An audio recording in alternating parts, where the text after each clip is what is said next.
Hello, everybody. Welcome back to the Clue Crew podcast. My name is Katie. I am here with Maddie Hello! and Allison. Hey! And so for our special guest this week, we originally had a double dosage of Cammy on the docket, but the timing did not work out at the very last minute. So we have it's Grigor Carakinos, like the blog that posted as Grigor back when all that was going around. Her name is Emmy, if you want to say hi. Hello! Hey, that was a really weird intro. I knew it was going to be weird, but I'm a really weird person, so it fits. Head of the SBC, is that it themselves? Oh yeah, we're repping the SBC here. I'm super hyped you're here though. Especially after you told me that this is one of your favorite games. Yes. It's not like my number one favorite, but it's up there. Probably top 5, I would say. Awesome. So see, it's like the perfect week for you to be here. Well, not the perfect, but one of them. Almost perfect. All right, this is already going really well. We're on the last 2 podcasts, so we still don't have it down. It's fine. It's fine. You think? So yeah. Captive Curse is a game that was one of my favorites when it first released. And it's not a favorite anymore for me, but I also don't it's not a least favorite either. But there are just a lot of things that I don't like about this game, but I also really love the vibes and the concept and the design. Katie, I have very similar feelings as you. When this game first came out, I had an interesting experience when it first came out because I started playing it. I do not remember the circumstances, but I put it down for a while, and it had been several months before I started playing it again. And when I first played it, I remember being like, "Oh man, I really love this! Everything about it." And then replaying it, I kind of feel the same thing. A lot of that luster kind of wore off a bit on this playthrough. But the vibes are really good. The music is incredible. So yes. That kind of brought back that same feeling. But yeah, it didn't hit like that did the first time. Yeah, I would agree. This was one of my favorite games when it was released. I remember being really, really excited about it and really enjoying it. But again, I think I had the same experience as you, Allison. This replay, I was kind of it didn't sit as well. Not in a negative fashion. I think part of it was probably just too because I was rushing a little bit to finish it.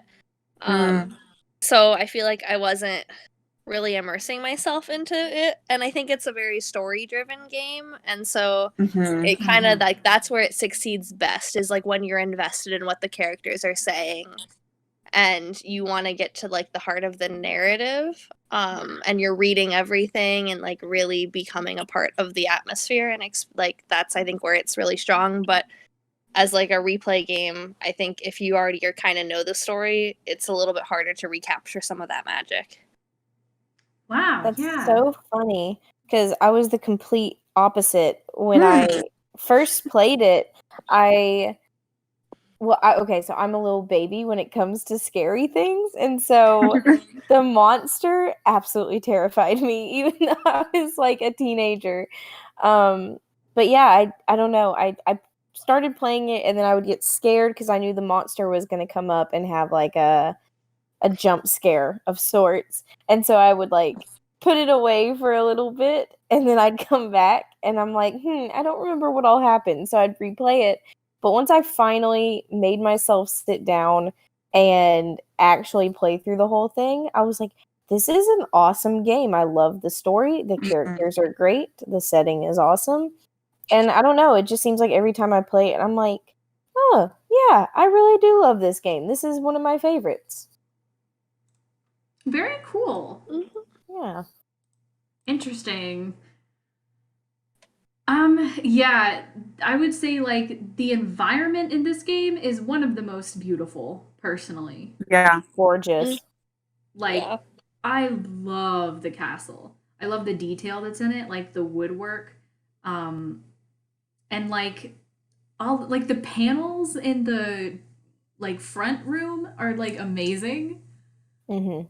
I don't know. I just really love that. And then I feel like it's the song called Waltz always plays in the front room, and I'm just like, it's such a vibe. It really is. Mm-hmm. It's also super expansive, I feel like. And part of that is, of course, just kind of getting like lost and wandering about in the woods and the passageways. But it just like it feels so huge and like there's so much to explore, which is really great and interesting. Yeah, and it's interesting too because I don't feel like the environment is necessarily like that much bigger than some of the other games, but the way that it's laid out or designed or something makes it feel a lot bigger. Mm-hmm. Mm-hmm. And so I think that was just I mean, I guess it's the design. I just think it was all laid out in a really interesting way that benefited like I don't know. I don't know.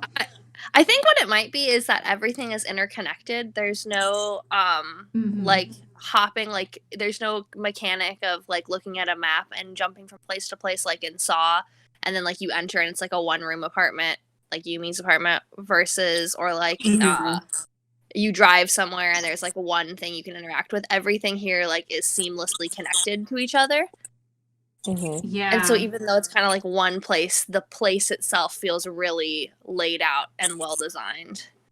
That's very, very true. Because thinking about it, like there aren't a lot of there are not a lot of dead end rooms, if that makes sense. Like, you know, a lot of it is just forms a loop almost. Mm-hmm. Right. And so that too probably contributes to the feeling of it being more expansive because, you know, you don't have to be constantly backtracking.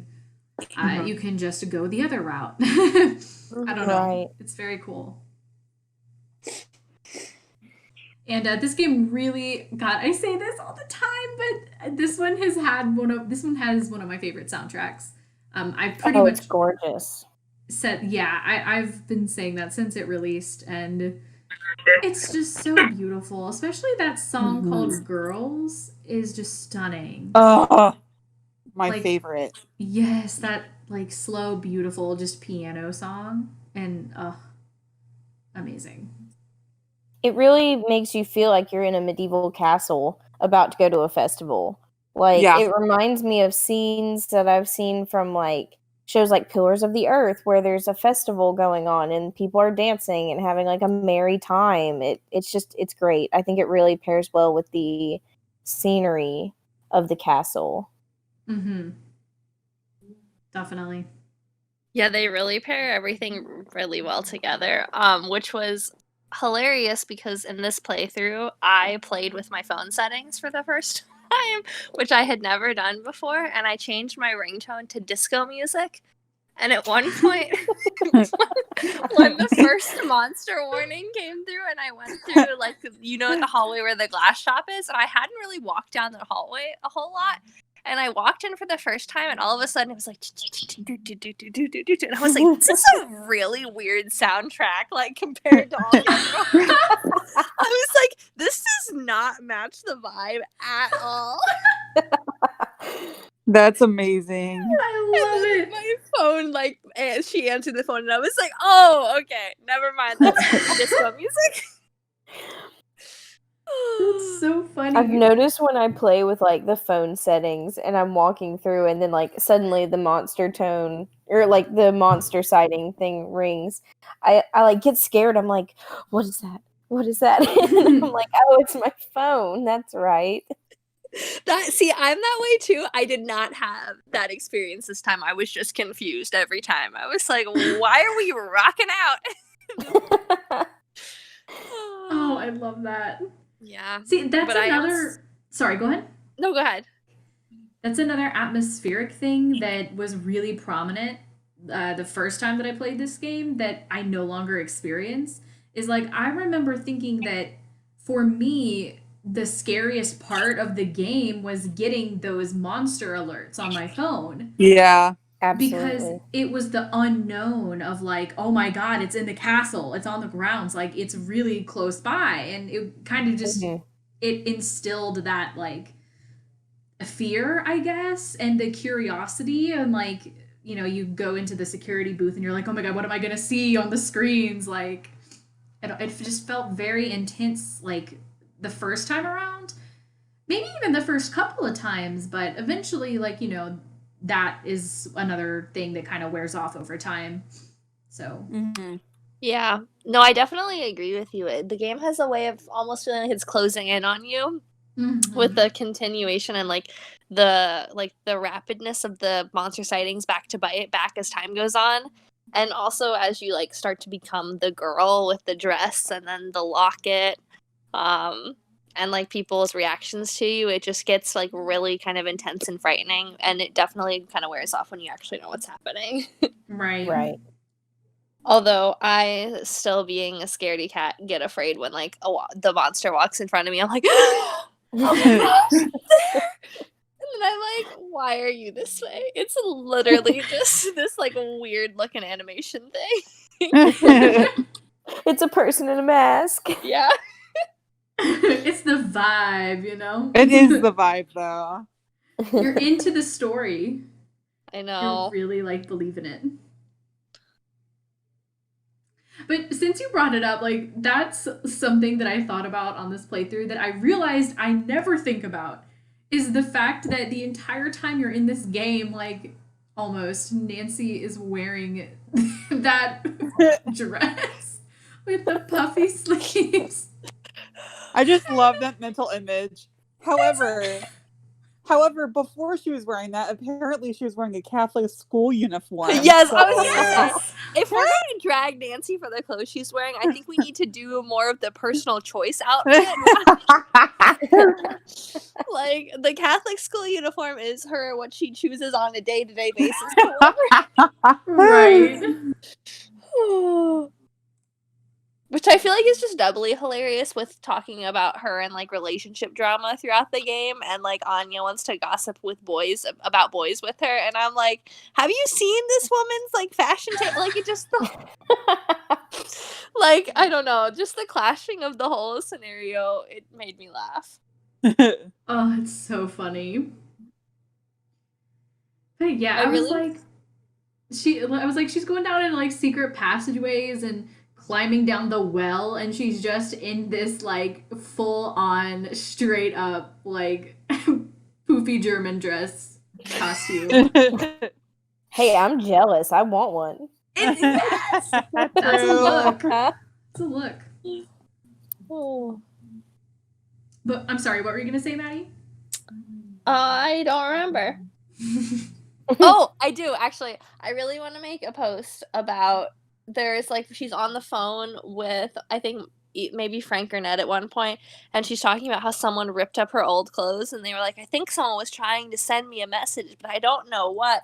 And I just want to take like the shreds of the clothes. It's like this skirt is ugly. But I didn't get around to doing it. Please, I will give you notes. That is amazing. Because it's just that she references it a few times, and it always made me laugh. She's like, I just don't understand why someone would do that. Right. Right.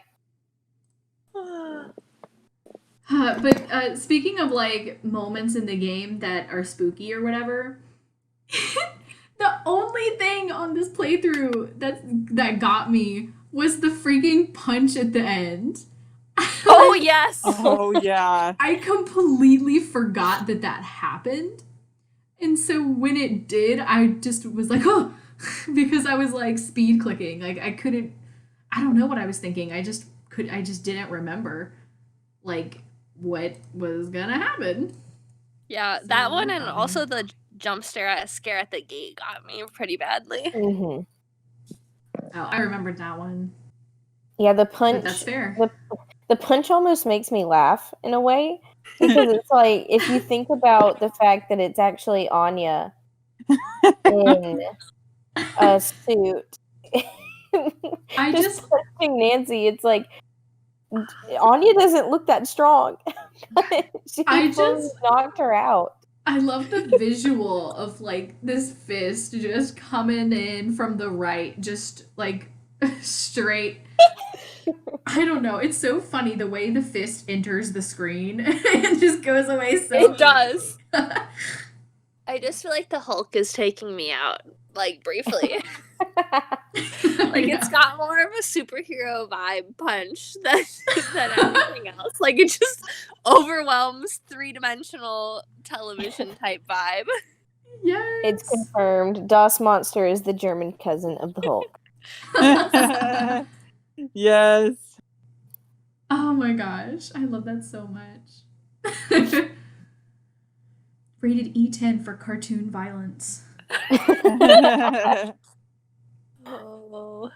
So one of my favorite parts of the game is just all the characters in it.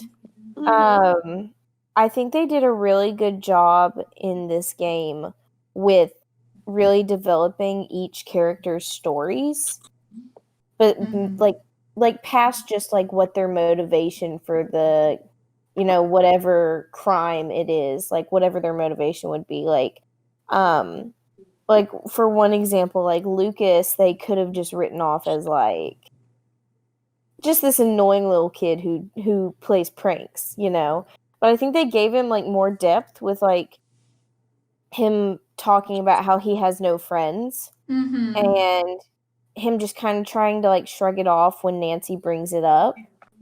And it like makes you think like, oh, he like not comfortable with showing his emotions? Like, are emotions frowned upon in his family, because he's a boy or something like that. So it's like stuff like that, it makes you really think. Or like with Carl, he's always like, I have bad luck. But in reality, you must think he has like some luck still left because he still has like a bunch of aspirations in life, like his board game. And so I don't know, it's very interesting. I agree. Mm-hmm. Especially, I think Carl has a lot of interesting backstory. But I wanted to agree with you quickly on the Lucas point too. First of all, I adore him so much. Yes. Oh, I love Lucas. Yes. Oh, Me too. so Is my good. baby. I adore that little boy. I think he's hilarious. I think his dialogue is written really well. Like there are just certain lines that he has that I'm like, this straight up sounds like a kid. Like this is such a kid thing to say. I wanted to come up with some examples, but for some reason I can't remember off the top of my head. But just the way that they wrote him is so good. And I agree with you, Emmy. I like that they went the route of him. I mean, this isn't related to what you said, but I like that they went the route of him like having some kind of involvement in a monster related situation. Just because I think it put that character in a more interesting situation than they necessarily had to. And I completely agree with you about learning about his experience at school and how he seems, kind of low-key sad and lonely about it, but he doesn't want to like talk about it clearly, and he gets agitated and will stop talking to you if you do push it. Right. And I do like that a lot. I don't like that he's sad and lonely because he deserves friends, but yeah, I do think it was a unique character choice, and I really liked it. He's just so enthusiastic and like cheerful about the things that he likes, and you can tell that he's clearly not getting to like explore or talk about those things with other people. So you have such this awesome friendship dynamic between him and Nancy. That's true. And I love that Nancy like totally humors him. Like she's not like I don't know, like talking down to him or anything like that. She's just fully into it and like getting underneath like the little table and everything and be like, tell me your secret. I love it. I love that. I love when he makes fun of Nancy for what she's wearing, saying that he was like, you're dressed funny. And she's like, well, so do you. Like, look at what you're wearing. And he's just like, oh, I thought it was cool. Like, I just love that. I know. Also, his accent gives me life. I love him. yes. It makes me want to, like, if I have a son in the future, make him talk in like a German accent just because it's so Yes. cute. I don't know how I could pull that off, though. I'm terrible with accents. Well, that's step one for you to figure out. I have a while, so it's okay. Yeah. Oh, that's amazing. Yeah, Lucas is one of my favorite characters ever. Yes. He's just such a great portrayal of a kid and just so enthusiastic. And I agree, I love the friendship dynamic between him and Nancy. It's just, oh, so cute. Too pure. Yes. And then, oh no, go ahead. No, I was just gonna switch over and talk about Carl and his backstory. Oh yeah, let's do that. The doppelganger story in particular is a very interesting point to me because I know I have my thoughts on it. Oh. But I don't know what everybody else thinks. It made me scared of meeting my doppelganger. That's fair. That's for sure. I remember being very freaked out about it the first time I played this game. I'd be like, me too. But now I'm intrigued. I want to know what your thoughts are. Yeah, no, I was also very just like freaked out by it too because the way that he tells it especially is like kind of chilling, I find. And I'm not going to take credit for this idea because I know I read it somewhere a long, long, long time ago. Somebody else had said this, but so ever since I wonder. What? Sorry, I'm wondering if this is the same thought I had this playthrough, and I'm wondering if I had also read it somewhere. Sorry, I didn't mean to interrupt you. It might be. It really might be. Because I wish I could credit the person. I don't remember who it was because I read it years ago. But it's been my headcanon ever since. But a lot of this could just genuinely be either A, circumstantial, like he talks about how the kid just doesn't talk much and he seems really like aloof or whatever, which that of course could just be his perspective on it, especially if Carl was a more talkative kid. But then that combined with everything else that happened could skew his perception of the kid and make him feel like he was more like creepy than he actually was if he has the idea in his head. But so particularly it's the fact that he says that as soon as his dad saw him playing with the other kid who looked just like him, his dad freaked out and insisted that they leave. Right. And so the thought is that his dad had another child with another woman and that was that child. Oh. And that's why it looked just like Carl. And that's why his dad freaked out and tried to, get him away from the kid. Whoa. So I was slightly to the left of you, Katie, and my thought was that it was his twin and they had adopted only one of the kids. And they didn't plan to tell him that he was adopted. Oh, okay. That's also interesting. Yeah, that's good This too. is wild. But it was the same exact reasons that it's the dad that like freaks out. And I also thought if like he was adopted like and maybe from a different country, then maybe they spoke a different language, and so the kid just wasn't talking because he doesn't understand German. Maybe he was like French. Right. That would make sense too. My mind is blown.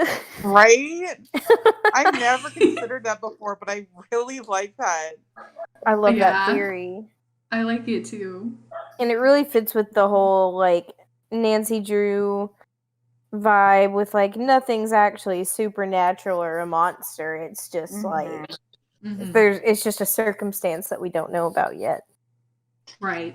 Yeah, which, I mean, I like that too because it still kind of leaves it cracked where it's like, it's still not entirely proven or disproven. Right. It's supernatural, That's crazy. Elliot is making his his podcast guest appearance. He's got his own dog podcast. Yeah. a solid minute every week on ours. I love it. But yeah, I think Carl is a very unfortunate man. I feel kind of sad for him. Yeah. He's It's very like almost extra, but yeah. I feel very sorry for him at the same time. Yeah. It's like almost along the lines of like Gunnar from C, Mm. but not Interesting. quite to the extent, because Gunnar lost his entire family. Yeah. Yeah. And I feel like Gunnar is more of like an outward asshole, but whereas Carl's Right. not like actively trying True. to be Right. mean or disliked. But He just I kind of mean, seems lonely, right. you know. And I think that kind of goes with his whole character arc too, in that like the whole reason that he's there is that he is self-isolating himself to try to avoid bringing bad luck on other people, but he loves being around others. Exactly. So it's like a contradiction of like what he actually wants versus what he thinks he needs. Right. Yeah. It's so sad. It is. Poor guy. I know. I hope he was able to go find what's her name, Mildred. Yes. Yes. Yeah. In Canada? Was he going to Canada? Yeah. I Or think did I so. make that up? No, it was Canada. Okay. It's Chantal's sister. Oh no. No. Good luck with that. Yeah. Hey, he'd be good for the hotel business running it. True. Oh yeah. Very true. But something else that I thought was interesting, we can go back to characters in a second, but just since we're talking about Carl, like there's that one decoded message that you have to, or encoded message, then you have to decode it, that literally like is talking about his day planner code. And all of the other encoded messages are like about monster related stuff. And I just I can't help but wonder like who did this? Is Carl leaving these notes? But if so, like why is he leaving them about the monster legend that he's always trying to forget about or like downplay? Or like I don't, if it wasn't Carl, then who had his day planner code and put it in a note? So correct me if I'm wrong, but I could have sworn that the note that is that particular note is one that you find like from the first interaction, like getting into the security booth, like / with Lucas's stuff. Like it's somewhere easily accessible around the castle. I can't remember though the exact specifics. Does anyone?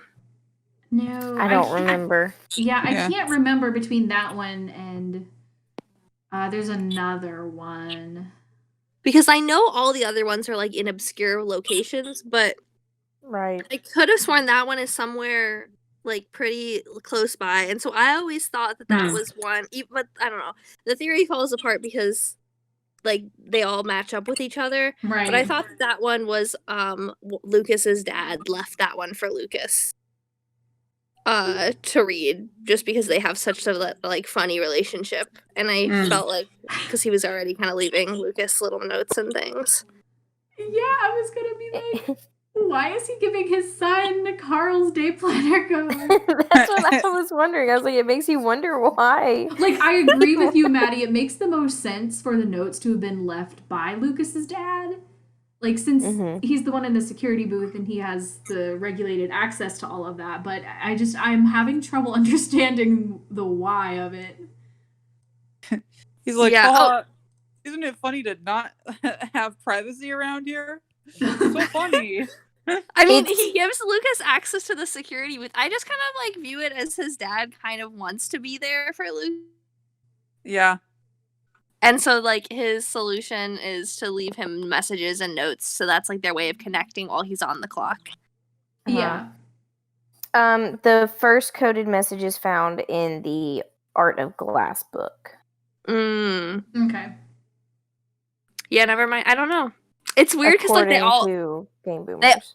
They all match up, and so it's like that doesn't really make a whole lot of sense. My theory, like Right. That's just always what my headcanon has been. But yeah, it doesn't really make any sense. Especially if the other ones are from like ancient times. True. Guess we'll never know. But anyway, sorry, not to deter the conversation. We were on a good character roll there. Yeah. So my personal favorite character, or at least one of my favorite characters in all of the games, is Renata. Yes, queen. Mm-hmm. She is amazing. I love her so much. I think it's because she's like a really good storyteller, and I really like telling stories also, and so it's like I guess I kind of relate to her in that sense. But like she has like some great quotes, like the spiel about like how the world is still cruel and like our ancestors made it boring and whatnot. Mm-hmm. Like that one's great. And then like talking to Nancy when Nancy is talking about how we need like a knight in shining armor to save us, and she's like, no, you don't want a knight in shining armor, they don't do anything. Like you want the knight in dented and scraped armor because like they actually went out and did something. And I was like, so iconic. that's pretty fantastic. Mm-hmm. It's like the most iconic quote. Like when people ask me to come up with like a quote from the series, that's usually the first one that my mind goes to. Honestly. Mm-hmm. But then the other one that I love that she has is when she says like monsters, human or otherwise, can't stand hope. Yes. Ooh, yeah, that's a good one. That one's good. I also really like that one. And then I also like the one where she's talking about like real monsters are the ones that are like we don't know who they are and they live in the woods and whatnot, but then the worst monsters are the people who have turned into monsters. Yeah. Yes. Which is like, ooh, that's true. Like, because you wouldn't suspect them to be a monster just by looking at them. Yeah. Yep. He really does have some excellent quotes. There's some really good writing in this game. I agree. Oh, absolutely.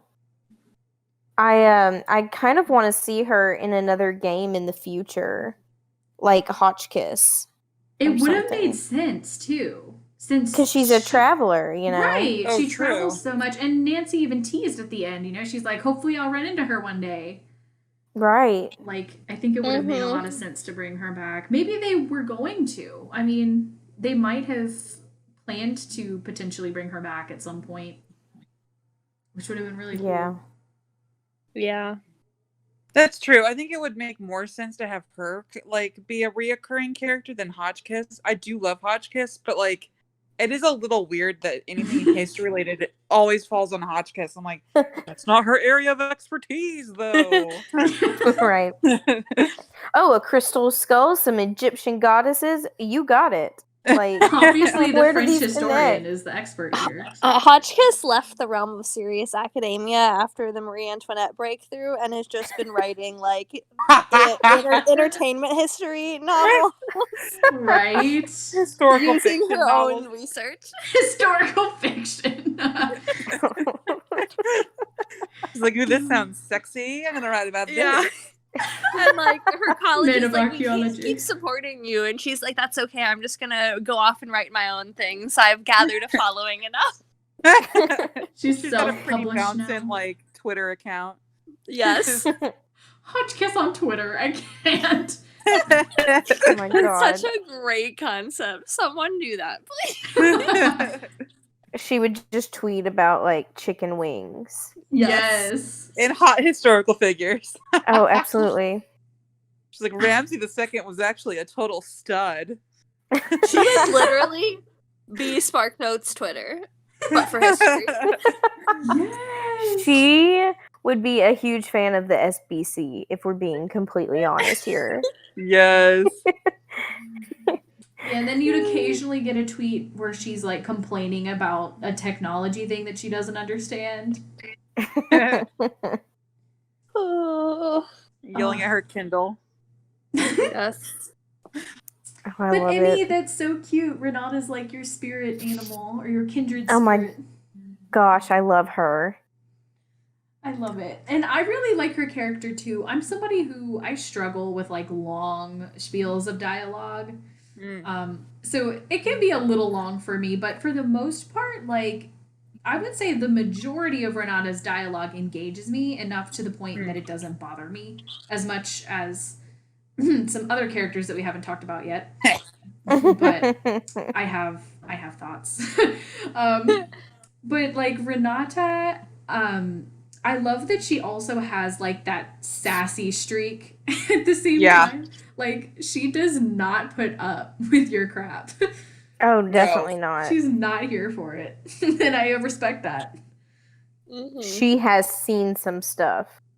Yeah. She's like that old person that just like doesn't have a filter, and she's like, I ain't afraid to call it out. Yes. We stand. Renata is fantastic, and just falls asleep at the snap of a finger, like which is a mood. She just My wants to dream. eat desserts, sleep, and tell stories. Yes. What an icon! What an icon! And That is travel, absolutely my retirement plans. Yeah. 10 out of 10. That's what we all aspire for. Let's be real. And the sass level 2.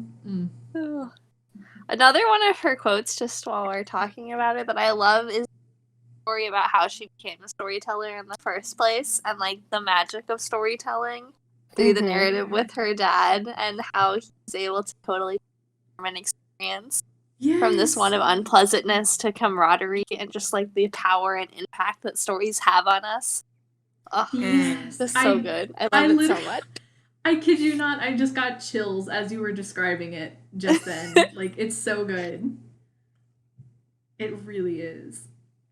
I think storytelling is just like such a good way to bring people together. Like just one small story can bring people that have nothing in common together, and just for a moment, even if it doesn't last, it's a good passing moment, which I think is great.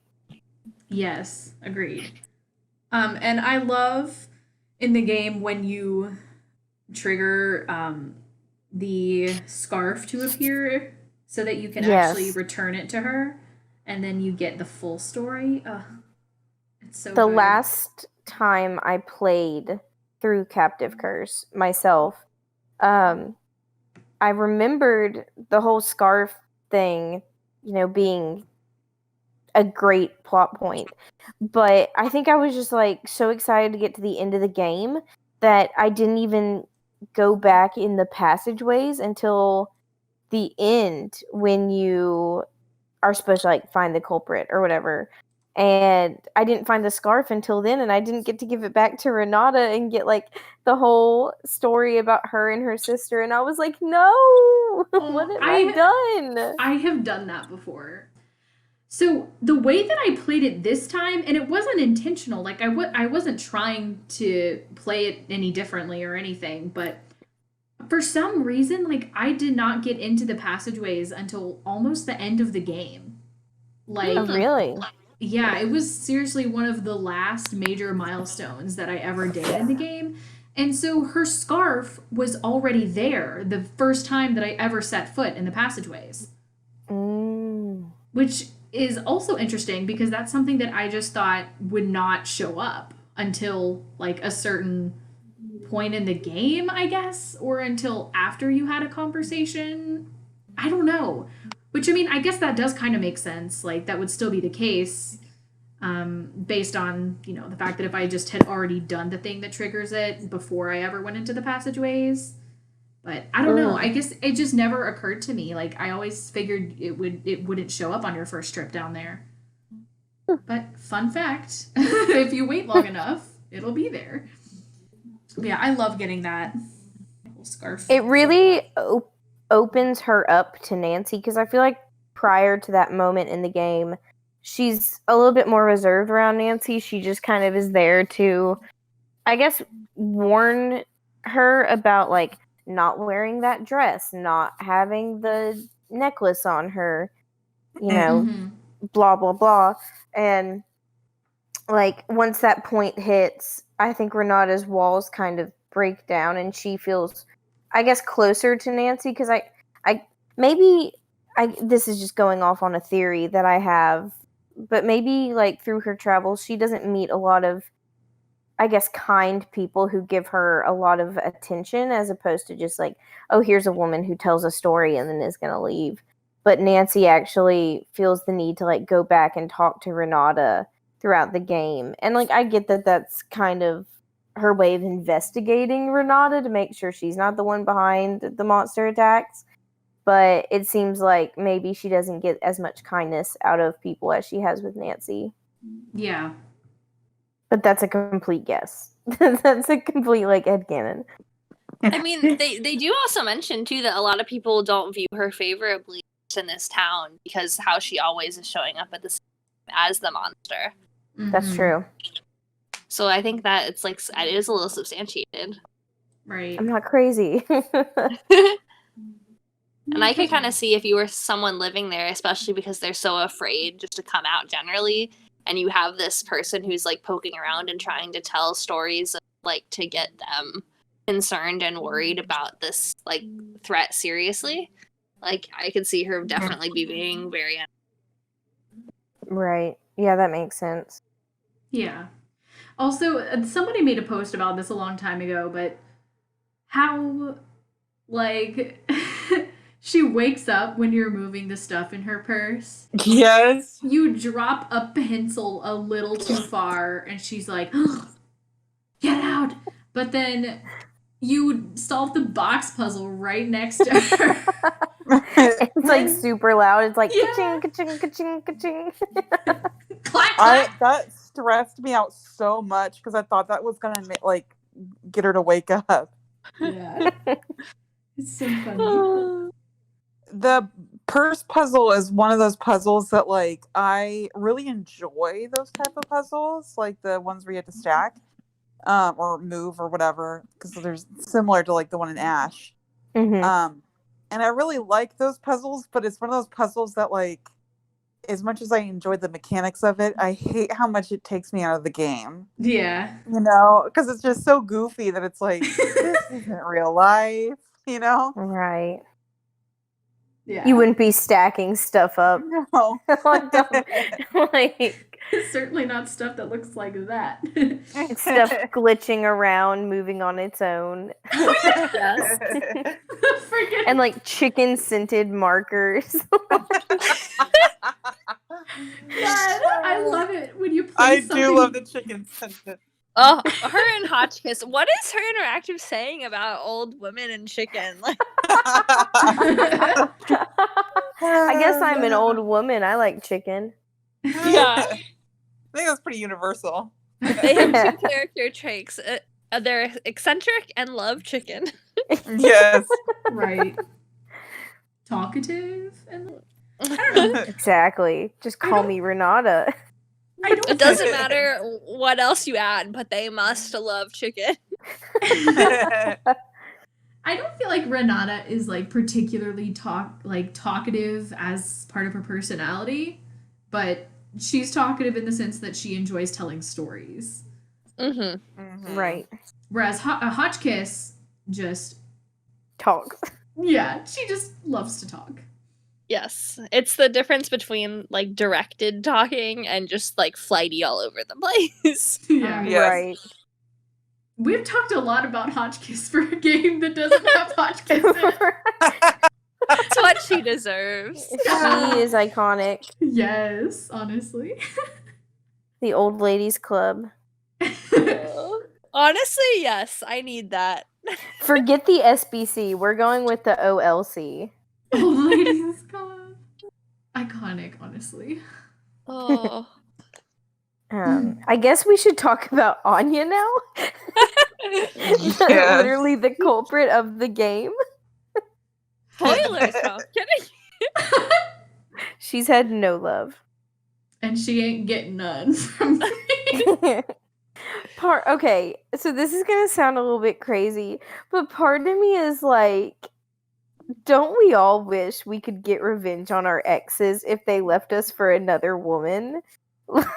Like, I know she didn't go about this the best way, if we're being like honest about things, because Like, what is she's this putting- plan?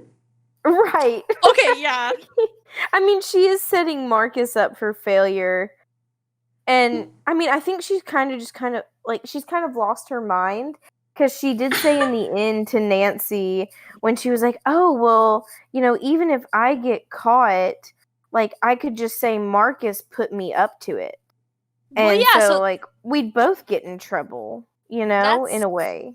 that's kind of, I think, what her plan was from the beginning, right? Because she's been faking an email trail that Yeah. he has been True. like coercing her to be the monster in this whole situation. Right. Because that's what all those emails are saying. It's like, if you Right. don't feel comfortable, you're going to be fired. So it's like Right. either lose your job or do join in here. Which could work, but like they're just printed paper. Like, Anya, you're going to need a better job. You're gonna need to Yes. actually go into his email and send those. Literally, all someone needs to do is be like, "Bro, what's your email password?" And he'll be like, "It's this," and they'll be like, "There's 0 record." Like, I just love honestly, you that could that's probably just guess it. It's probably like, "I'm rich" or something. Not Yeah. even that.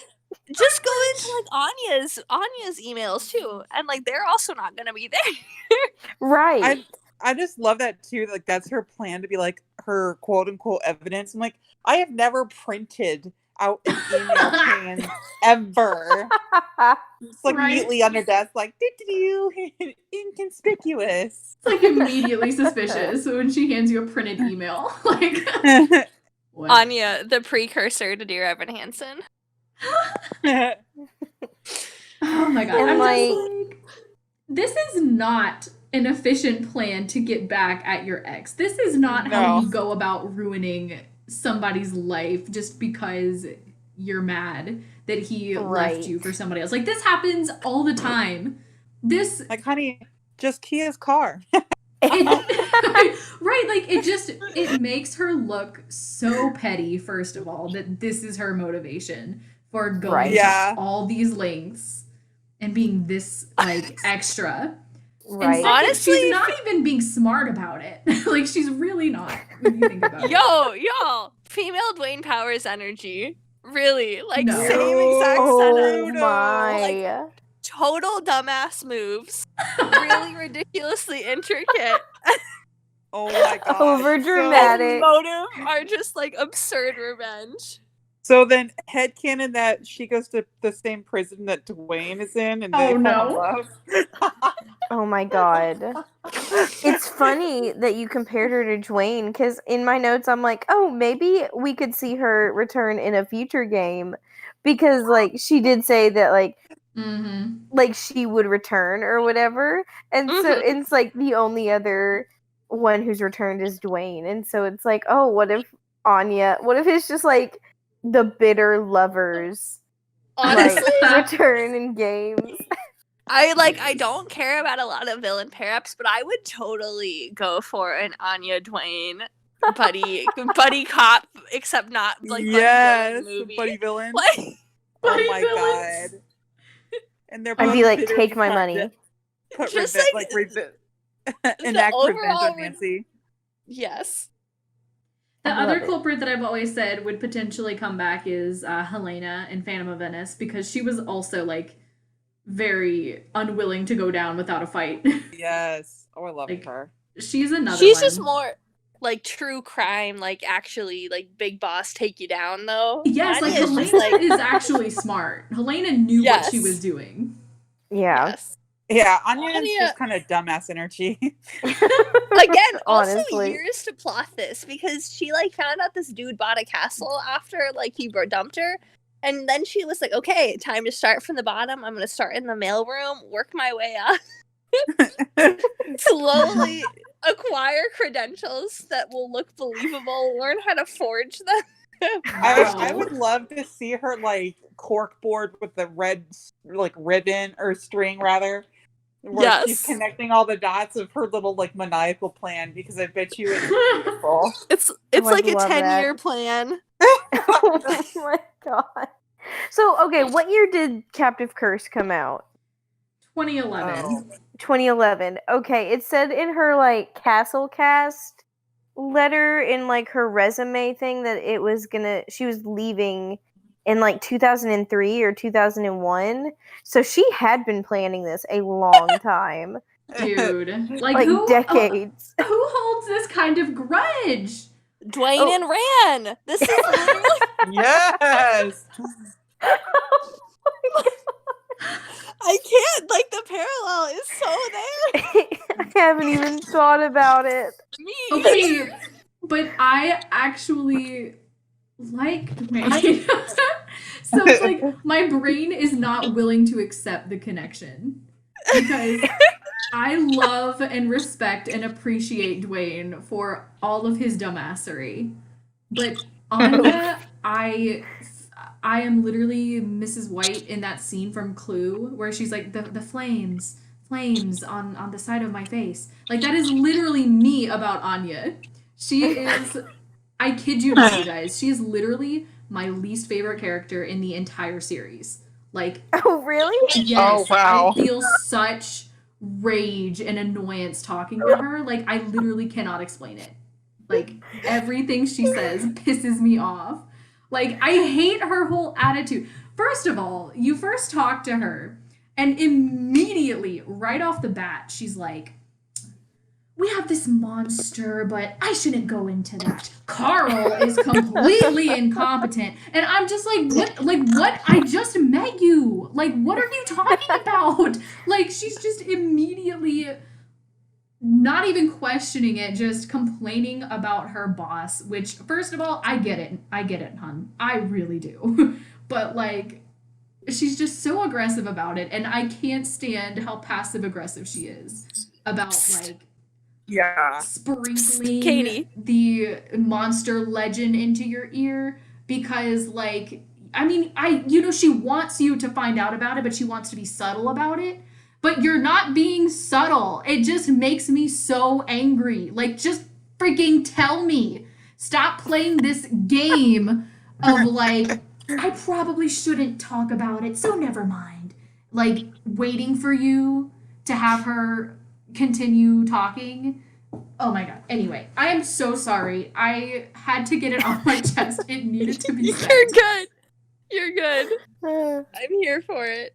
Anyway. It's funny, you would think that because she's talking about how incompetent Carl is with like, I don't know, with all this, like if he was back in the day having to like pull a sword out of a stone or a lake or whatever, she was like, there's just too many steps. He wouldn't be able to like figure out how to pull it and then not drop it and then have to tell people that it happened. And it's like, you would think that if you wanted just like anyone to be suspicious besides you would be like, oh, Carl's a and like I know that she was trying to frame Marcus, but like if I was Anya, I'd be trying to frame everybody. I'd be like, Carl's a mastermind, Renata's always here when there's people like monster sightings, and Lucas is always pulling pranks, and she does kind of play up the Renata angle, to be fair. She does a little bit. Two comments on that. Dwayne at Rick, and two. You know what? You're completely right.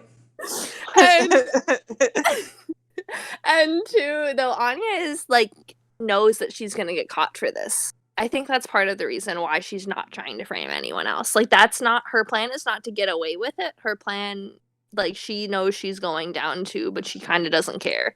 Right. Like I think like also at the end she's like, oh, thank goodness you knew who I was. Now I don't have to wear this mask. It's so hot. It's like, just like if she wanted to get away with it, just keep it on, Yeah. Well, I mean, again, she also is planning to like murder Nancy. Like that's right.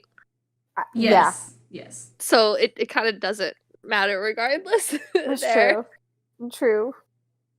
I feel like after you see a girl that you've just knocked out and shoved down a hole get out of said hole without you knowing, I feel like you would be a little bit more careful about revealing your identity, because she seems to get out of things easily.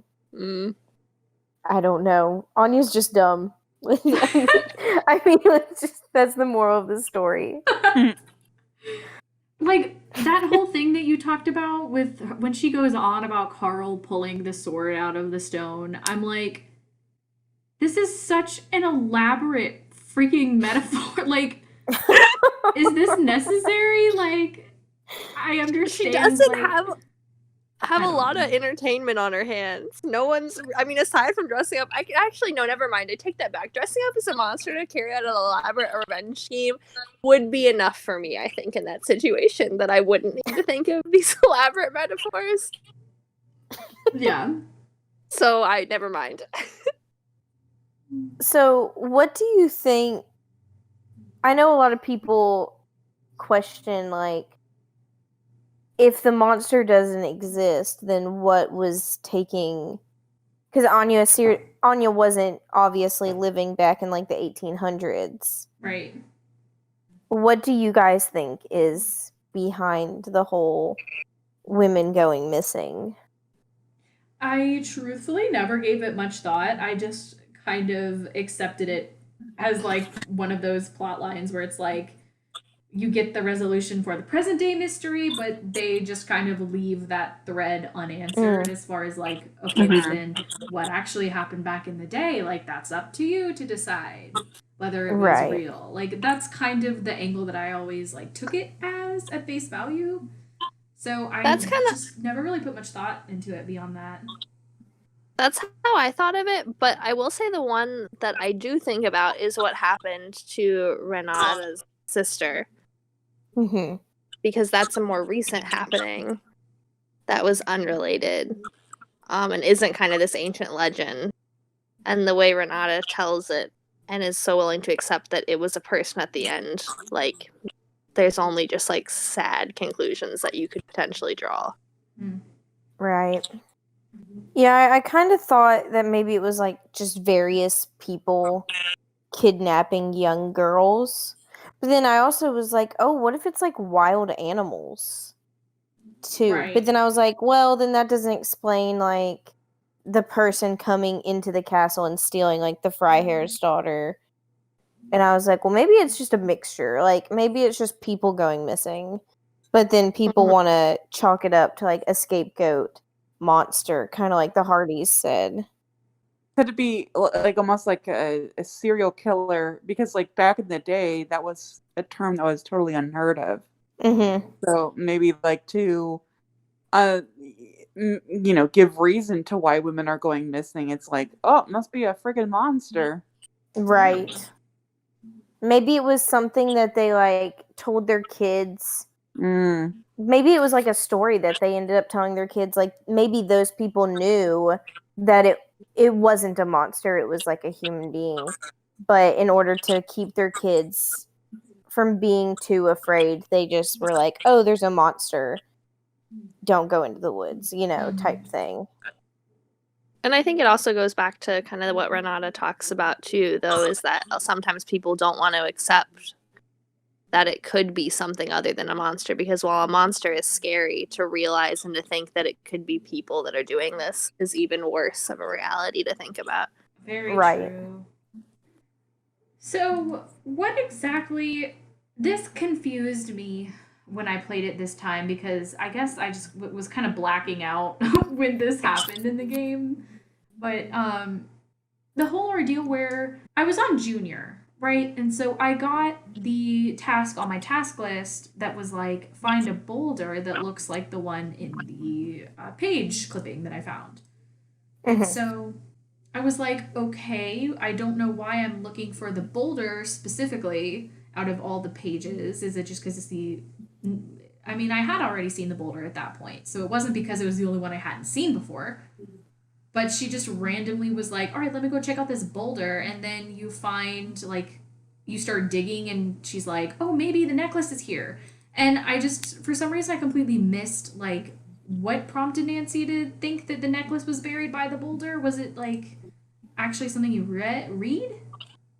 That would be my guess. I never really read any I never really read any of the stuff because I'm like, I want to get to the puzzles and the dialogue and everything. Yeah, I could be wrong. wrong. I guess Oh, go ahead. No, I was just gonna say, I think that page, Katie, is when she's talking about how, like, it's like part of the narrative where it's like the girl was running away and she knelt down to bury something amidst the rocks, and then there's that picture there in the story. Okay. Okay. So you think it's actually on the page itself? Yes. Okay, that would make sense. And I don't think it's just the boulder, because like that would explain why Nancy says I investigate the well, because the well is another one of the things on this page. So it's just like all of the pages Nancy is like following up on the images of the story. Yeah. But I do agree with you. It's very confusing because I kind of skimmed a little bit this time around, and if you're skimming, everything feels very random. Because I also played on Junior, and I was like, wait, what? Yeah, I was like... And then I would look back, and I'm like, oh, that's where that came from. I was like, this would make sense if I wasn't, like, speeding. I think the one question I have about the game is, like, why is like Renata's scarf not in there the entire time? Like, who left it there? Who dropped it there? Yeah. Because, like, Anya obviously wasn't alive when Renata's sister was killed. And so it's like, who had the scarf? How did it get there? Right. I wonder if it's intended not to be in the passage. Like, I wonder if, like, the proper gameplay is what you had, Katie, where it is the first time you go down there. And they just put in a failsafe. I do wonder that, because I was thinking, too, about how the gameplay felt much smoother than I remembered it being in the past. Like, it just made more sense for the scarf to already be there. It does make sense. Like, hearing that it was, like, there the first time, it does make more sense. Like, you don't have to wonder, like, the plot hole as to, like, how did it get down there? Why it was just there the entire time. Because I guess you could say that, like, when Renata's sister was taken, maybe whoever took her used, like, the passageways. And then, like, the scarf ended up being down there because it was there, like, the whole time. Right. And that would make sense. Right. But then at that point, I have to wonder, though, if they wanted the scarf to already be there, why program it so that it only shows up at a certain point? Like, why not just have it already be there regardless of whether or not, like, you've talked to her about the scarf or done this or that, you know? I don't know. I wonder that about the barrel, too, that you can see with the monster's clothing piece in there. Oh, right. Can you not do that? I didn't find the barrel, and it could be I was just getting lost in the passageway because I refused to take notes about it. But I couldn't open it or didn't, like, notice it until after I had seen the clothing when I was trapped in the gate. Oh, okay. Well, then, yeah, that would make sense. Right, but, like, you could also have the reverse happen. Like, when you're in the passageway, you find it, and you're like, there's something in here, and then when the gate, you're like, this matches what I found in the passageway. Rather than the reverse, which seems, like, counterintuitive. I think that's just something that you realistically would just have to program two different ways, you know, for the variable. If you do go into the passageways first, then obviously you would potentially get the comment of seeing the one at the gate second, but then vice versa if you did it the other way around. I don't know if that made sense, but... Yeah. So, what do y'all think of the puzzles in this game? I feel like I generally enjoy the puzzles in this one. Like, I feel like there's a good mix. One of my favorites is actually the Glockenspiel puzzle. Yeah. But yeah, I feel like there's a pretty good mix of different types of puzzles in this game. And for the most part, they don't really take me out of the gameplay. Except for the purse. Yeah, exactly. Yeah, I really like the puzzles. I think they're like they have a lot of the ones that I really enjoy from, like, other games also, like the tile box. That was always fun because you see that one in, like, Deadly Device also. I really like the Lucas Word unscramble one that you see also in like Ash. Yeah, I That like that one's one as really well. fun. Mm-hmm. And like the security system activation where you have to like Yes. click the specific ones. I love It's that just button. satisfying. Yes. Yeah, thinking about it, like, I don't think there are any puzzles in this game that I actively dislike. Mm-hmm. You know, like I'm just kind Mhm. of going through them all in my head and I'm like, yeah, that one's cool, that one's cool, that one's cool. Like I can't really, I don't think there are any that I dread. Mhm. So that's Yeah. good. I feel like I'm pretty kind of like in between. Like I'm kind of just like, yeah, I enjoy them. They're not my favorite set of puzzles, but they also like I don't dislike them or find them particularly frustrating. Yeah. Right. I love I always love the these kinds of puzzles. Like the one to open the gate. Yeah. I always love those puzzles. Oh, the one where you have to like slide things around. Yeah. Yeah, those are fun.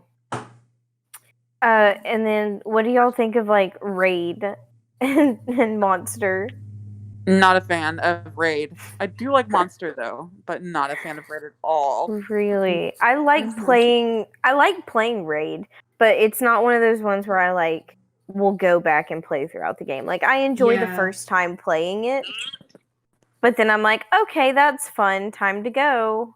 Yeah, I'm the same, Emmy. I usually enjoy Raid the first time, but after that, I'm like, I don't want Yeah. to do Raid this again. makes me angry on principle because And like I would be okay with it if it existed in the real world and there was a set amount of cards of each category and I knew what that set is. Because then it would provide strategy.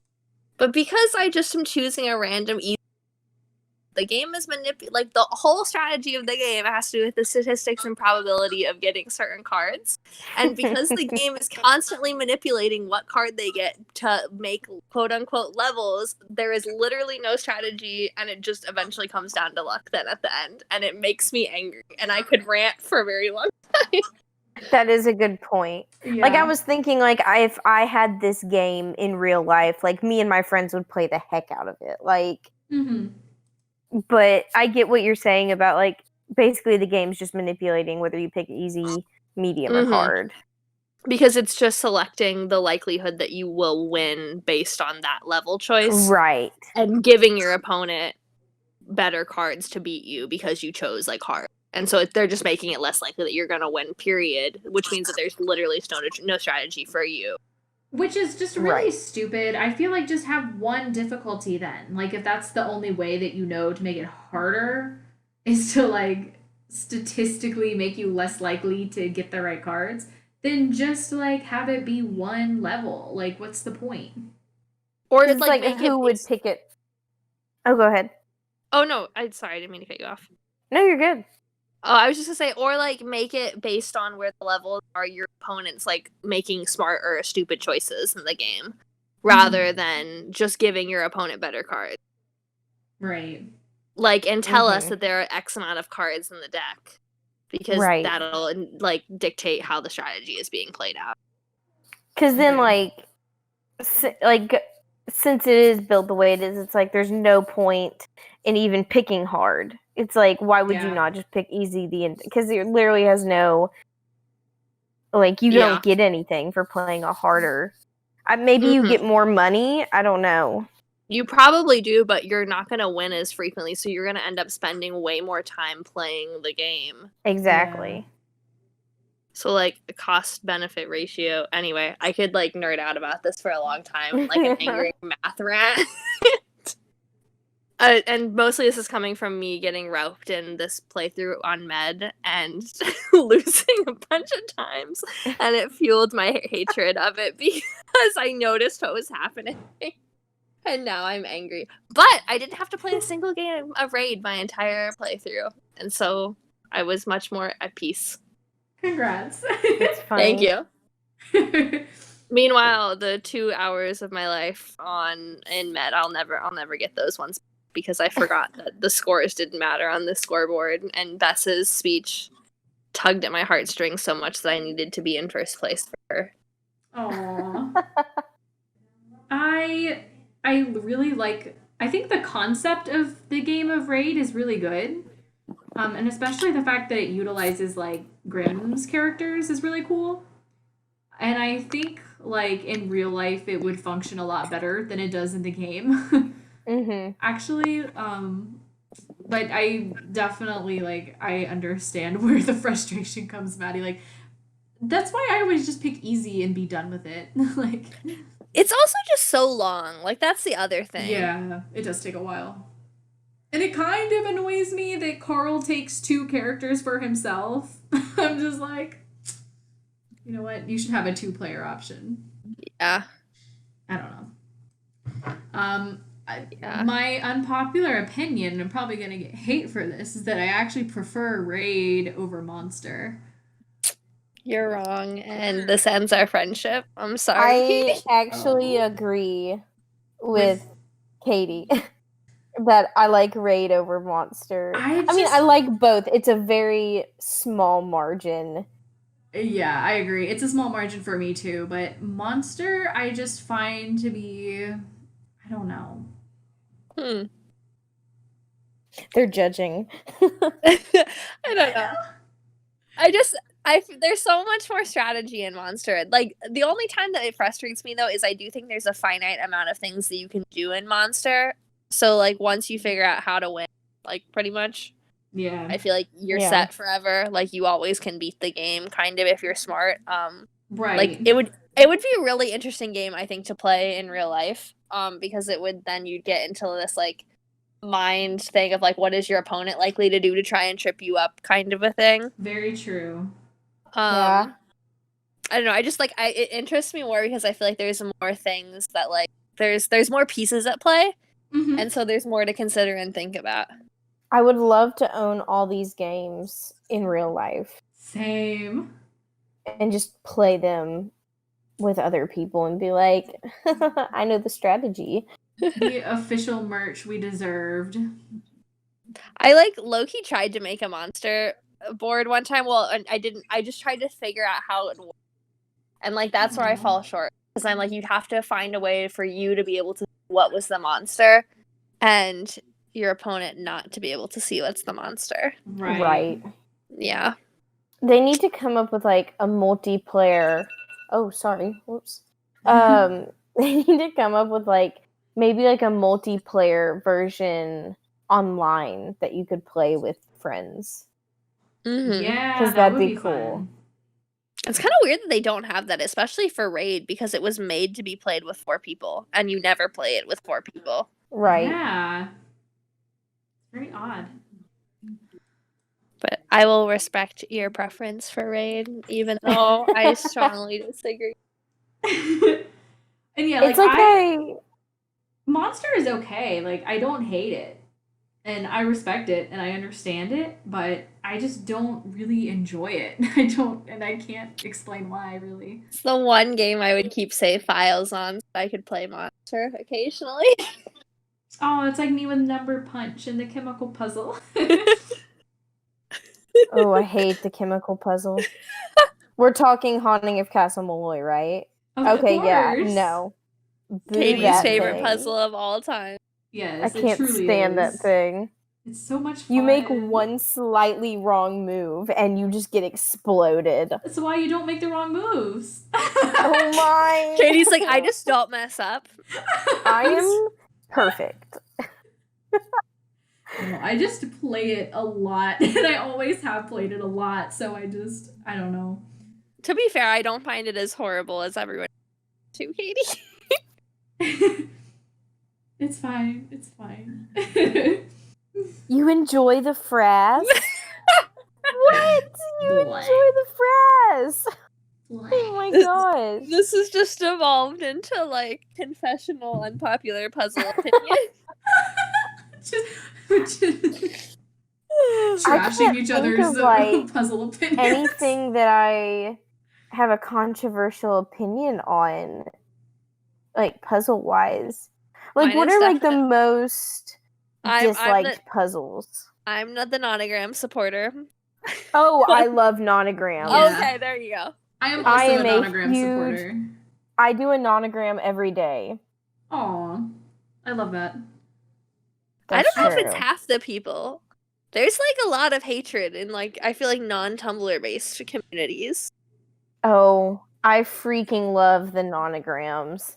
I feel- literally had one app that was just nonograms, and it was like maybe, I don't know how many there was, maybe like 500 nonograms, and I finished the entire thing in like a few months because I just love them. Oh, Our I first- love that. Go ahead, Maddie. I was just saying, That's our me. first lesson of the school year this year, the other teacher was like, "We need some logic puzzles if we're gonna just do like an intro day," and I was like, "I got you, fam. They're gonna Yes. learn how to do a nonogram." So day one. That's amazing. I also love Scopa. Yes. Scopa is one of my favorite things in the world. I taught it to my family. Oh, I used to play Scopa with my dad a lot because we It's play so cards fun. sometimes. So I do not like listening to Enrico brag, and I Right. and I resent the fact that the game forces me to win. Otherwise, I enjoy the actual game itself. I just sometimes do not have a good time within the context of the game. Like in My, Phantom of Venice itself. One of my really good friends is currently playing through Phantom of Venice for the first time, and she got to Scopa, and she's like, I hate this. I can never win. I hate this. And I'm like, how dare you? And so we got on Discord, and she was streaming the game, and I was like, okay, this is what you gotta do. You always go for the coins, and you always go for the sevens. And she's like, okay. That was me. I remember really struggling with Scopa the first few times I played it, and like I feel like I have leftover resentment from that, from being younger and failing at Scopa so many times that like I don't mind it now, and like I do think I see why people enjoy it, but like I have a block in my brain which refuses to let me accept the fact that it's a fun game. Where I just hear Enrico's voice. Yeah. I got the most tricks. Yeah. Like him speaking down to my little 12-year-old self for Right? hours. For real. My sister-in-law absolutely hates it. Like, my brother and my sister-in-law came over one night, and we were all playing Scopa, and I guess she just could not win almost any points. Like, she was just having such a hard time. So now anytime I bring up Scopa, she's like, I hate this. I hate it so much, and I'm never playing again. And I'm like, it's so fun. It's purely luck-based. But, yeah. I do think it would be really fun to play like with like a clue, like as a clue crew, and have people play, and we're all just shouting like Enrico-isms the entire game Yes. at each other. Like you gotta show up for the Scopa match in a fancy mask, a weird costume, and then you gotta just say random crap the whole time. It's like we do our own version of like the World Tour Poker. Yes. It's like tournament, but it's just Scopa and it's only the Clue Crew. Yes. Right. Well, we've talked about Phantom of Venice for a long time, actually. Yeah, I feel bad. Sorry. No, I like it. It's great. That's like the natural flow of conversation. But yeah. Yeah, there's some good like mini games in the series. Mhm. I just love this series. Right? So good. Ever since I was a little girl. Same. Wee child. I feel like it sounds like I'm exaggerating when I'm like, these games were literally my life. Oh, same. But like they have literally always defined who I am. Like they're just the most important thing. It's like the phase 100%. that I am never going to outgrow. I love these games so much. It's like the one consistent thing in my life besides like Right. Disney or something. Like it's Nancy Drew. Always. But circling back around to Captive Curse. Yes. So I have always found the forest in this game to be unbearably confusing. Yes. Right? Like the forest in Ghost Dogs of Moon Lake is way bigger, but I can navigate through that place like it's nothing. It's because it's literally 2 circles. Yeah. Yes. And there's only 2 like exits and entrances. And you can just go on and on and on. Just in loops. Yeah, it's like horrible. Like, I hate going into the forest in this game because I'm just like, well, don't know how long it's going to take me to get to where I need to go, but we're going to give it our best shot. See, I feel that way about the passageways. The passageways confuse me Yeah. so much. And I'm always Yeah. like, I think I've seen everything, but I haven't seen everything, you know? Yeah, I find the passageways to be confusing too, but for some reason the forest has always like been harder for me. Something else that I think is funny though, like kind of in relation to the forest, is how you get to that point towards the end where you have to like take a photo of the monster for Carl. Mhm.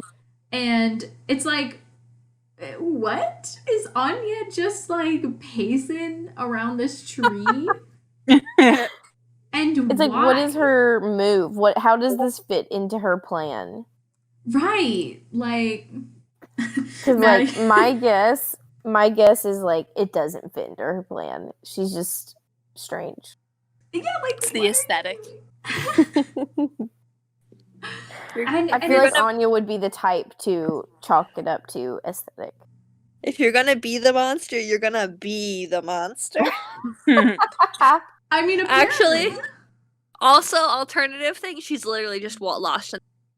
She's just lost. Honestly. Right. So does she, like, keep her monster costume out there? Okay, yeah, it would make sense because there's, like, a campsite out there. So I guess that's where she keeps her monster costume. Because she did go into that, we see her, like, go into the forest that one time. Right. Oh, So that I makes guess- sense. I guess she was keeping her stuff there, and so but I still don't know why she'd be pacing around. Oh, dude. Okay, I don't know why she's pacing around, but you just explained that for me. I always wondered what the purpose was of seeing her run out into the woods. I was like, what plot purpose does that serve? I guess, or But I I think, think like, it would make sense. Like, if it was just alluding to the fact that she was going out to her campsite. right. I think, like, another theory I had when I was a kid before I knew, like, Anya's actual intentions as to why she was doing this, like, as to why she was, like, she was getting revenge on Marcus. I guess my thought is, like, maybe the necklace is, like, expensive, or, like, it's like, very valuable, and maybe, like, she had been searching the forest for the necklace or something, or maybe she was searching the forest for the necklace to, like, plant in Nancy's room for her to put on. I don't know. Maybe that's another thing, but I think it's more likely she was getting her monster costume. Right. Yeah, that makes sense. It also gives her like a way to sneak back into the castle without people seeing her going into the castle. Mm-hmm. Right. Like coming back as the monster. Without it like showing her, like she can say like goodbye everybody, and then all of a sudden the monster appears like inside the castle as if it's someone totally different than her. Just the monster walks in through the front door and is like, "Hey, Lucas." No, like so like it could come up through the tunnels, the like the glass room is what I mean, right? So it would frame it as if it was anyone else but her. I feel like that would frame her more. But if she isn't there, that's what I mean. Well, but if she makes a point to show that she's leaving, and then all of a sudden that's when the monster shows up, I feel like that's very obviously pointing. Yeah, so I mean more her. of like the fact that she never, because like if you're assuming that there's no passageway and the monster is coming from in the house, then there would have been no way for someone to be Oh. I see. Does it make sense? So she's using the tunnels as a way to come back in. Does that make sense? Yes. Yeah. It does. Yeah. I don't know if she really cares about that, but that was another thought that I had. No, I could see that. But I honestly don't know. So, something that not confuses me, but I think is like suspicious in a way, is like you would think that if like when the monster shows up, that like the people in the castle, so like Carl and Anya and Lucas would all go to. I mean, I know that Anya and Carl are supposed to like they're responsible for locking down certain areas of the castle. But Right. you would think that after they do that, they would all go to maybe like a similar area, like a bunker of some sorts. Like, you know, like if you have like a tornado, everyone goes to like the room without windows or something. And so you would think that they would notice like who's there and who's not. Like you would notice that Anya is not there, and like you would notice that Lucas is, because Carl is so quick to blame Lucas for the monster attacks. But it's like wouldn't you think that like where does Lucas go when there's a monster attack? Like I figure the security booth? I figure like whoever got an alert, like Anya or Carl would go and get Lucas. Right. Because, I mean, Or- it seems like Anya cares. Like, even though she's a culprit, like, it seems like she does care about Lucas since he is her nephew. I mean, You up know. until, she kidnaps him and throws him in a dungeon. You know what? Right. So You my know what? thought about that is maybe, like, because Anya didn't actually kill anybody, did she? Like, we don't have any, like, we don't No, have but- any proof that she did. No, And not so- up until she was prepared to murder Nancy. I don't Right. think she had actually Yeah. killed anybody, though, until that point. But I think that is her goal, though, at the end. Right. So Yeah. that makes me think that maybe she wanted to kidnap Lucas so that she could draw Nancy into the dungeon, because maybe she didn't think Yeah. she could kidnap Nancy on her own and just like drag her, although that punch says otherwise.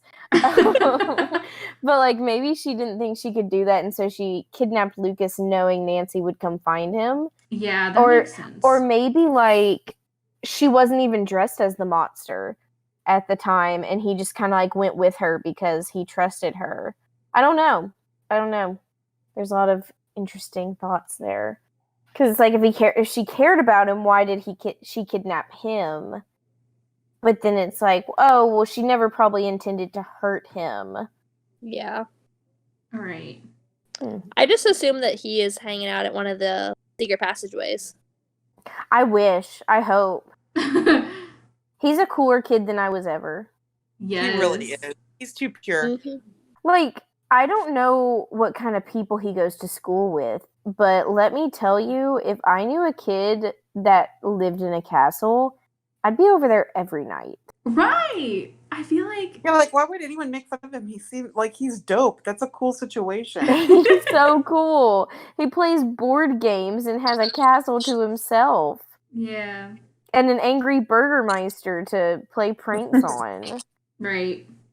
And too, I think it's also interesting how, like, Lucas is obviously the little merry prankster, and we talked about he has dialogue that just does such a good job at genuinely sounding like a kid is talking. But I think at the same time, like, he also tends to be a lot more mature than you would expect from a kid his age, just based on, like, some of the things that he talks about, like, how he has to deal with the tourists all the time and pretend to be amused, and like that just seems kind of like, I don't know, I don't feel like that's something that an average like 10-year-old would be thinking about. Right. I could see him getting picked on for his lederhosen. Oh, True.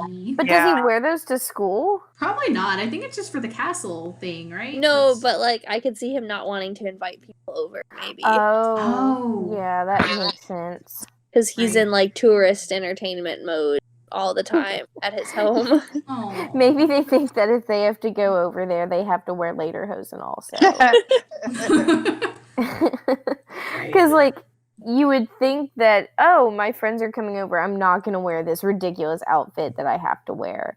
But then it's like, Marcus is very set on everyone has to wear these. And so then maybe the kids are like, I don't want to wear that. That's ugly. Yeah. Poor Lucas. I'd be his friend. Same. I'd wear lederhosen for him. I mean, hey, if I get to hang out in a castle with secret passageways, I'd give a little and wear lederhosen. I mean, it would be kind of fun if you think about it. I mean, Right. if everyone's wearing lederhosen at the castle, why not lean into it? Yeah. Exactly. You're having an authentic experience. Yeah. See, we are the American tourists that Marcus is trying to pander to. That's exactly right. And then if you heard that there was a monster haunting the castle, you'd be double excited. Yep. You can catch me there for sure. I guess Same. Anya was onto something a little bit. Like, Uh-huh. saying people, because like Carl is all like, oh, our tourists aren't going to show up because there's like a monster in the castle. And I'm like, are you kidding? More people would show up, like Yeah. 100%. Yeah, it's true. Like, I think the locals would be more afraid. Right. But the tourists would eat it up. You know what I mean? Oh, But absolutely. I think I understand where his concern comes in because, and this is something else that I thought was interesting. After Lucas is kidnapped, Nancy's like, I thought you didn't like him. And Carl's like, well, it doesn't Right. matter if I like him because everybody here is family. I loved that. I Mhm. know. It's so cute and sweet and wholesome, and I adore it. That was actually something I had written down. I was like, Carl's passionate about like the things he likes, like his board game, but he also like deeply cares about things he doesn't technically like per se. And like, for example, Lucas, Mhm. I think Carl just like loves people and is like a sweet person. Just I We agree. need more people like Carl. yes. Carl for president. Honestly, though. He's so incompetent, though. You know what? Screw you. He's nice. Anya, I think you're incompetent. Yeah, She really. really is. Her Let's be masterful plan honest. is pretty ridiculous. Oh, God. Don't come after Carl or his son. No. Pinocchio. Aw. Yeah. Yeah, It's actually been a very long time. I know. I know. I was like, oh, this is going long. I feel bad. I'm No, like, you're they're going good. to have to edit so much. No, that's okay. It's, you know what? I only have 2 more weeks of it, so it's fine. It's chill. True. At least for right now. But yeah. So, This was so fun. yes, it was. I'm really glad you had fun, and I'm glad you were able to be here.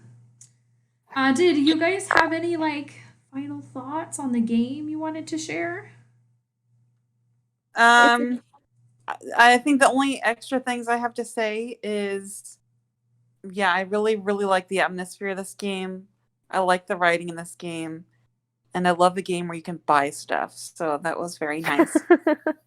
Also, Yes. this game did give us the best meme of the entire fandom, which is Nancy Bucket. Oh my gosh, how Nancy can we not talk about Bucket. Bucket? Oh, Yeah, I was actually about to say, I'm surprised it didn't come up. wow. An icon. Yes, the perfect meme. Oh my goodness.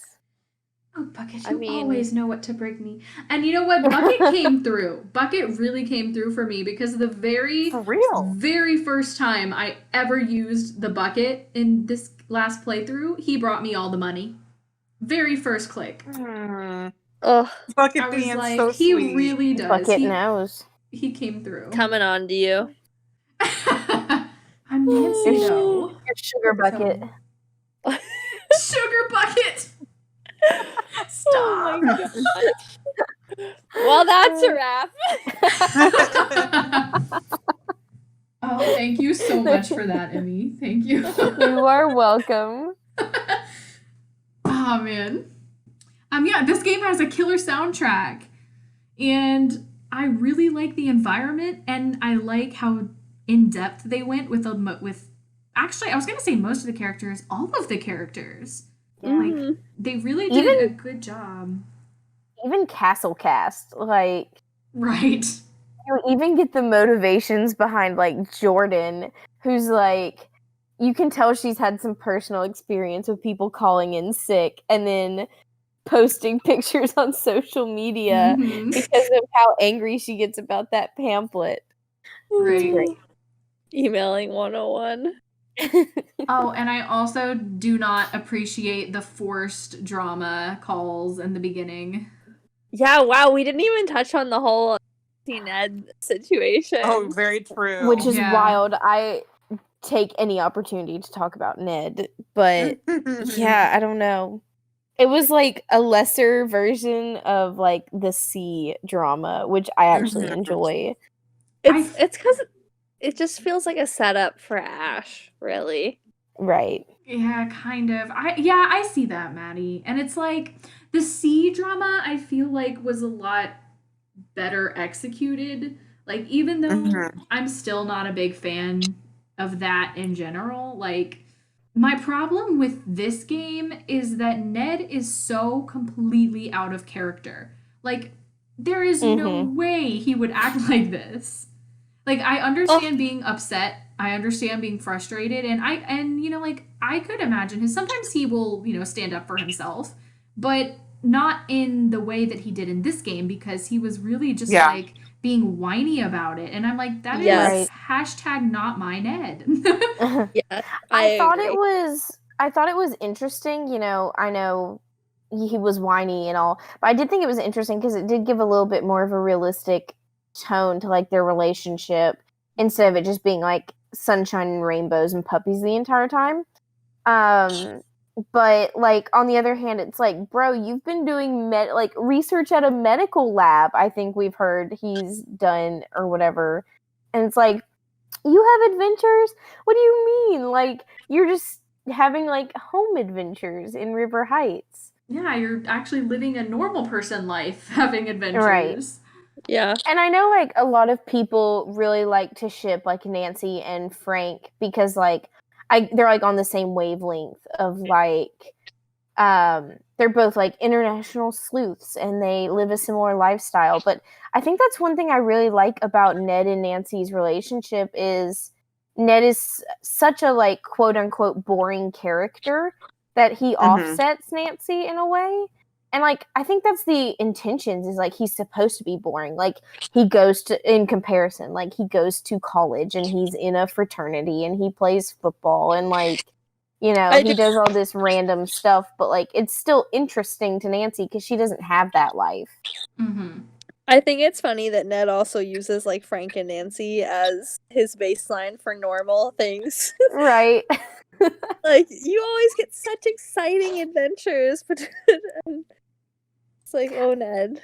I love his little, I solved the mystery of the missing keys. They were in my pocket. It's like, isn't that us? Isn't that us as a Clue crew? We look for little mysteries.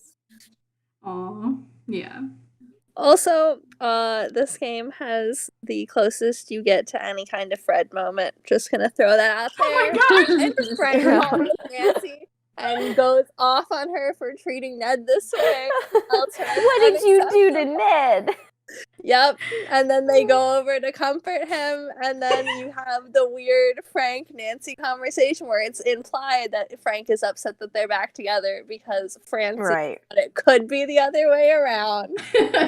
And I loved Joe's little... I wish we could read the entire thing that Joe wrote. Yes. Where he's like, it's peanut butter and sadness or jelly and uncomfortable silences. Uncomfortable silence, yeah. Maddie, I love that you're the captain of the friendship. It is a small but mighty ship.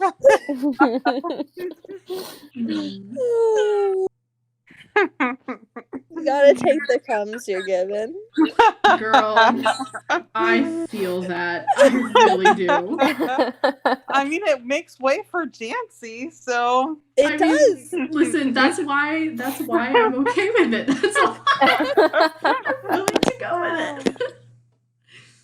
Anyway.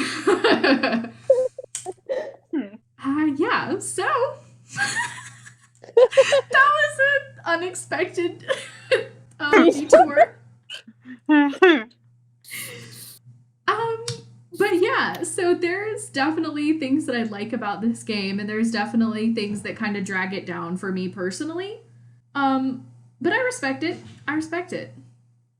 I think Mhm. I think early on somebody mentioned that this game tells a really good story. And I do feel like that's true. Mhm. Yeah. I think that's the strong point of this one. Mhm. Just like Renata. A queen. A total queen. Aw, your kindred spirit. Thank But yeah, so thank you guys for being here. Thank you. you. Thank you for having me. Thank you. I know it was kind of last minute, so I was really excited that you were able to come. It gave me some excitement today. Oh, I'm so glad. Yeah. All right. Well, thank you guys again, and we'll be back next week. It's our last one. Oh my gosh, it's crazy. It's literally the last one. No. And it's my favorite one. Allison's been waiting the whole playthrough. I really have. It's been so hard. Aw, your time has come. Yes. So yeah, wow, that's wild. It's been a long time. But yeah, so Secret of Shadow Ranch next week. Be there or be square. We'll be there. And we will not be square because we'll be there.